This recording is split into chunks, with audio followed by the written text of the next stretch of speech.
So finally, the Miami Dolphins, supposedly, it's funny, finally supposedly, have their head coach. It is being reported that the Miami Dolphins are set to hire Brian Flores, the New England Patriots pseudo defense coordinator, as their next head coach. Yes, he's pseudo, as in he's their linebackers coach officially, but he has been their defense coordinator this season, replacing Matt Patricia, who took over as the Detroit Lions head coach. It's reported because right now he's still with the New England Patriots as their, again, for the 8th straight year in the AFC Championship. So Brian Flores can't be officially hired. He's still on their coaching staff until the season's over. He can't be officially hired.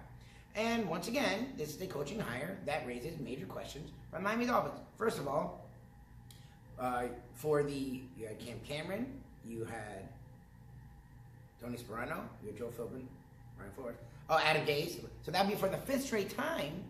I had to do my math, sorry. For the 5th straight time, the Miami Dolphins would be hiring a first-time head coach. Now, I'm not going to get on them too hard because the guy I wanted them to hire, Chris Richard, the Dallas Cowboys passing coordinator, also involved with the Dallas Cowboys defense, former defense coordinator and secondary coach for the Seattle Seahawks, is who I wanted.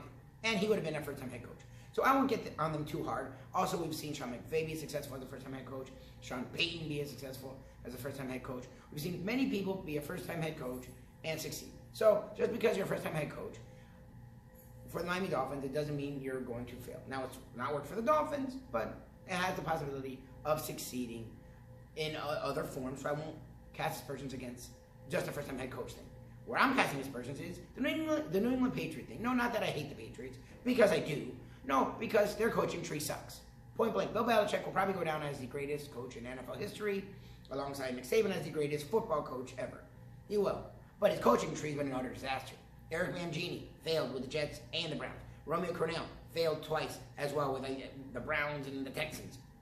You've had Bill O'Brien, who's with the Texans, and he has had some success going to the playoffs and winning in the playoffs, but he's had so much freaking talent that he's actually underachieved tremendously as a head coach. You've had Charlie Weiss go to the college ranks and failed twice at the college ranks. You've had now newly minted head coach with the Detroit Pistons. He's a year under his belt with the Detroit Lions, I'm sorry. That's how confusing him. With the Detroit Lions, and his first year, the Detroit Lions, was only 1 year. He's still the head coach, but it was a disaster. They were not good, and he got in a lot of crap on the field and off the field.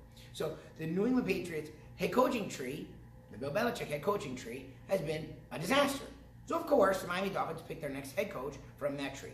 Yes, Brian Flores has been said to be different than the other guys. He has a little bit more personality. He is a leader, and this and that. Put it this way, when I did research, I found a lot more positive things about Chris Richard, who the Cowboys did not want to let go, over Brian Flores, who I found really next to nothing. So what all for today is, of course, the Miami Dolphins are one of the last teams to hire their head coach, and the head coach they pick is from a tree that has not had one success. Yes, it is true that things cannot go outside the norm, so Brian Flores could be the first ex-Bill Belichick assistant to be a great head coach. However, you usually go within the realm of what history shows us, and what history shows us is this, of course, once again, is another hire the Miami Dolphins are making that makes no sense, is confusing, and against anything the fans want. So basically, that's what they're going to do. It won't fail automatically, but to me, it's already failed before it began. This is Lubie's Law.